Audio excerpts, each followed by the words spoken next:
wow, like it's actually a miracle that you were able to give birth considering that you have PCOS. But let me talk about it. After that first day, I think I got the bleeding for maybe 2 more days and then that was it. I didn't see my period for the rest of my days. Hello and welcome back to my channel. I'm not even giving myself a moment to overthink. I'm not even giving myself a second. Just get on with it.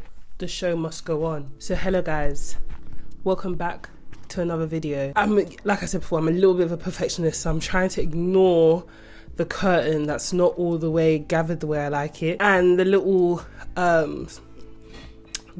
plate holder that's sticking out. So I'm just trying to ignore it and focus on me and you, because that's what it's about. But hi guys and welcome back to my channel. I hope you're well and I hope you're all blessed. As you can see by the title of this video, I'll just be talking a bit more on my PCOS journey.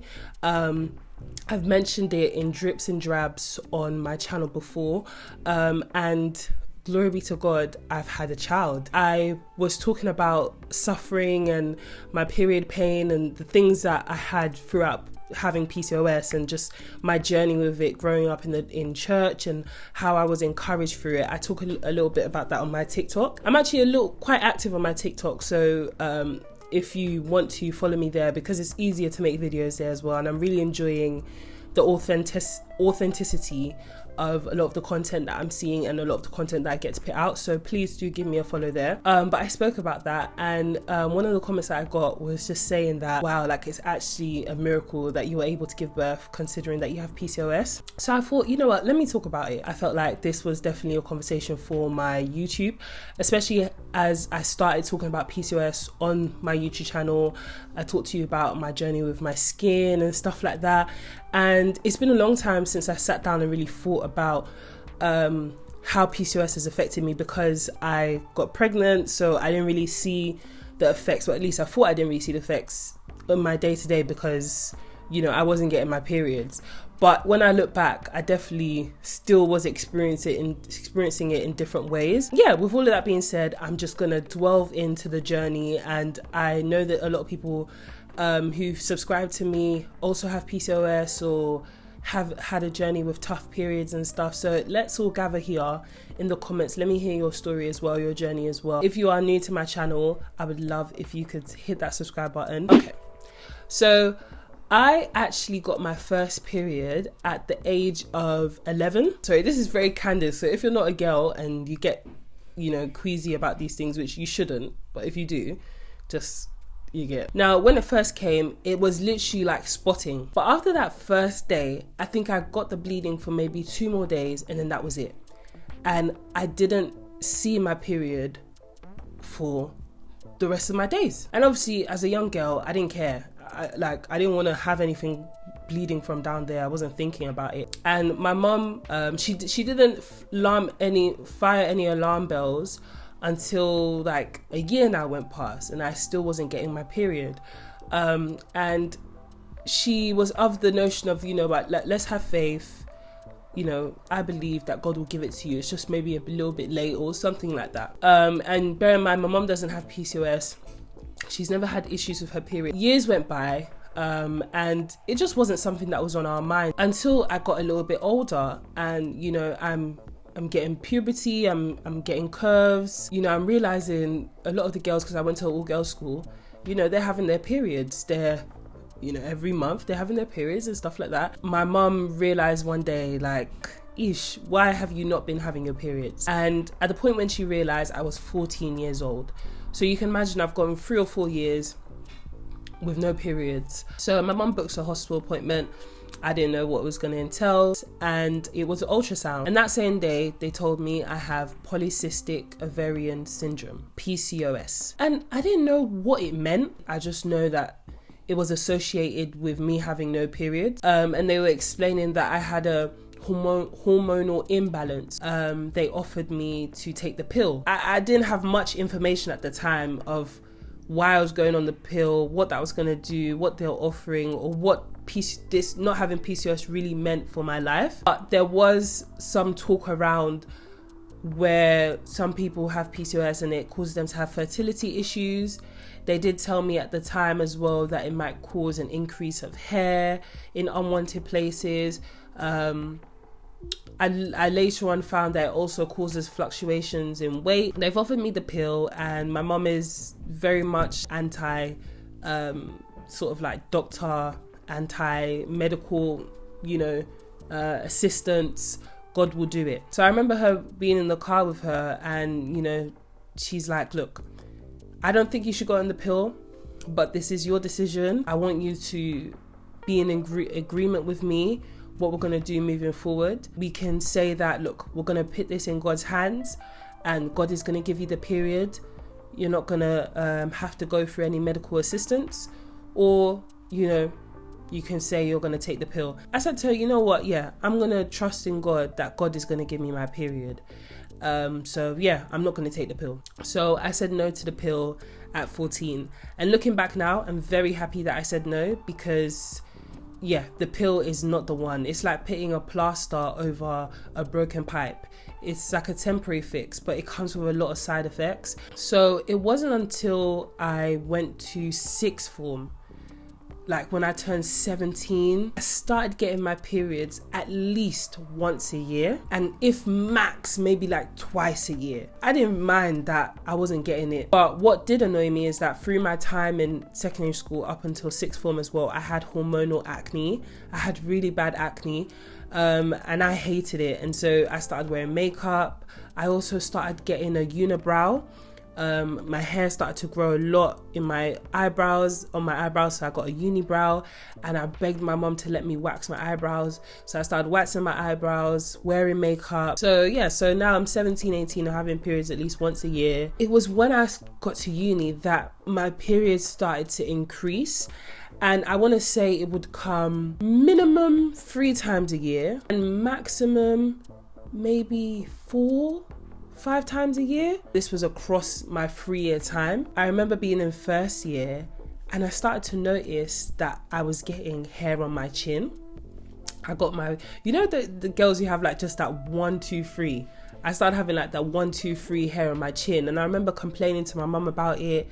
And my mum has had like one hair her whole life on her chin, so she thought, oh, don't worry about it, you'll just be like me, you're just gonna have this one hair. Then it started to increase, and what was peach fuzz here turned into like a mustache. Like, it wasn't like the Mandem's mustache, but it was mustache enough to know like there's a mustache there. I remember begging my mum to let me wax it and tweeze it. But the fear was that when I start waxing and tweezing, the hair is going to grow more. And that's the catch-22 with all like hair, ingrown hair, or excessive hair with PCOS. But for that present day, I didn't want to walk around with a mustache. Over time, I started shaving it, nairing it, tweezing it, things like that. And it was in uni when I really started to remove the hair. But at that point, I would now say that I had periods, but I had irregular periods. But they would come with so much pain. Like, excruciating pain. And I used to cry to my mum about it. I used to cry like heavy. I was at home. Anytime I'd have pain, I would stay with my mum. My brothers will make sure I eat. They'll go and get me what I need. My pads and everything. I just couldn't move. Like, the pain was terrible, to the point where sometimes I would vomit.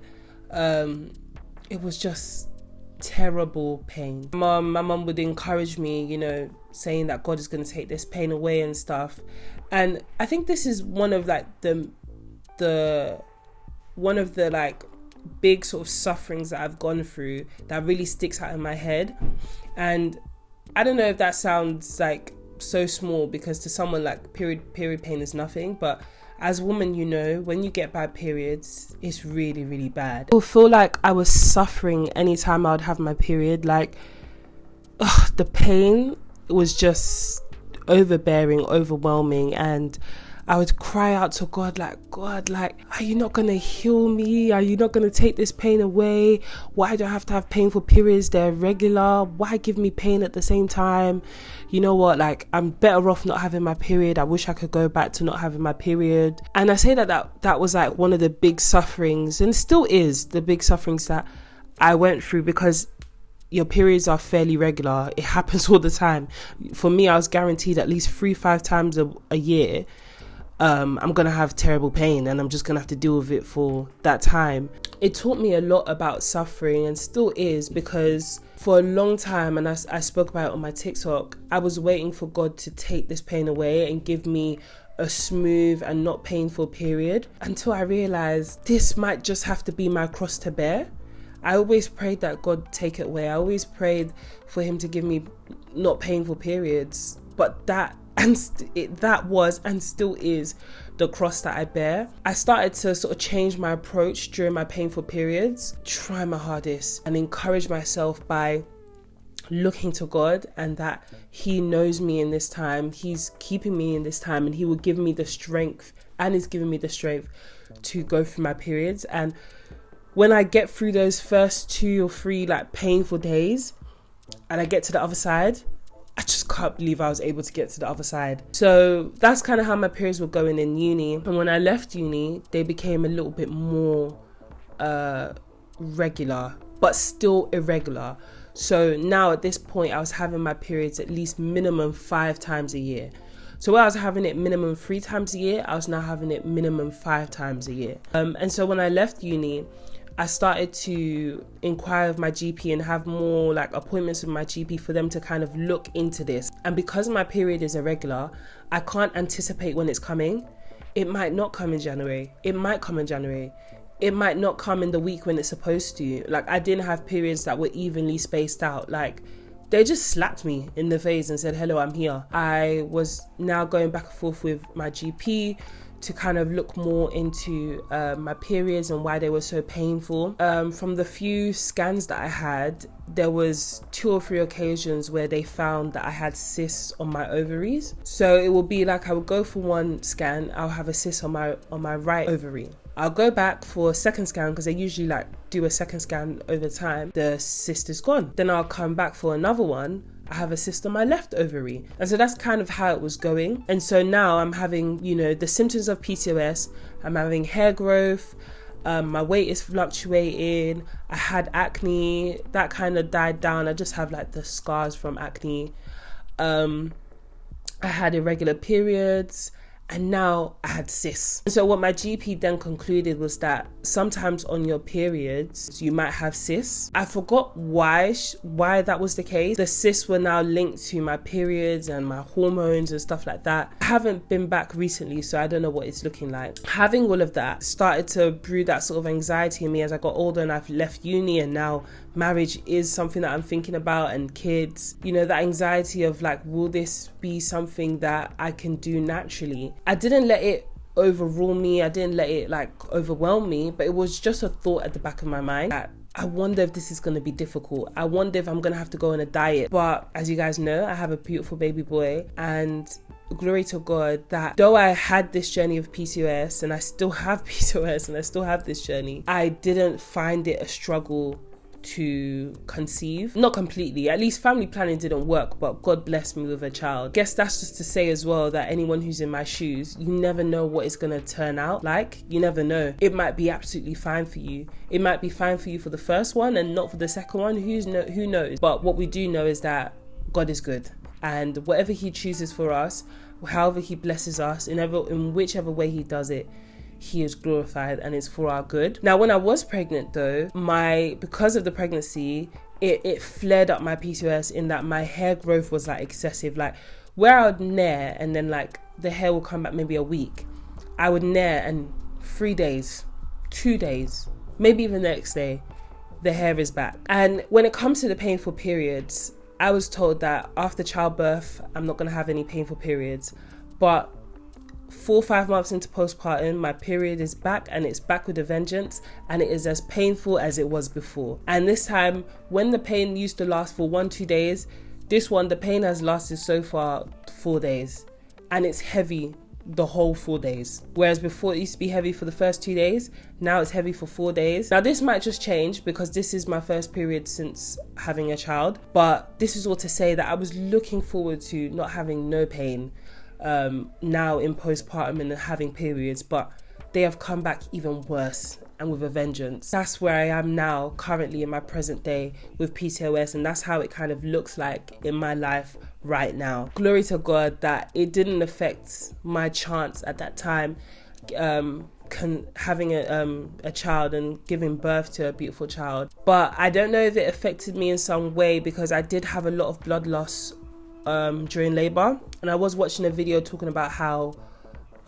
women with iron deficiencies and hormonal issues tend to lose a lot of blood. So I don't know if there's a link, but that was my experience. So yeah guys, that is my PCOS journey as a whole. I didn't want to make this video long, but I wanted it to be as in-depth as possible. It's been a journey, and God has blessed me, and I can't ignore that, and I have to just give him praise and give him thanks for that. And yeah, anyone in my shoes who is maybe worried about having a child, would I be able to conceive? I mean, God bless me, and it didn't affect me. And like my midwife friend said, a lot of women come with PCOS and they're able to have children. So who knows? But I do know that it is the story for other women with PCOS. But yeah, that's where I am now in my PCOS journey. I do know that like there's some things that you can do to help balance your hormones, and they are things that I try and incorporate in my everyday and stuff like that. Yeah, so I wanted to share that with you guys. If anyone's in my shoes as well, please leave a comment down below. Let me hear what you think. Let me hear what you guys are doing to manage this on your side. If you're someone like me who had PCOS, but you've also had a child, let me hear it. I would love to be encouraged and encourage other people in my comment section. I've talked. You know when you talk so much, your head is hurting and you're feeling like, yeah, your mouth is dry. So I'm going to leave the video here, and hopefully I'm going to see you guys in another video. Enjoy your night, your day, wherever you are, and I'll see you again. Bye.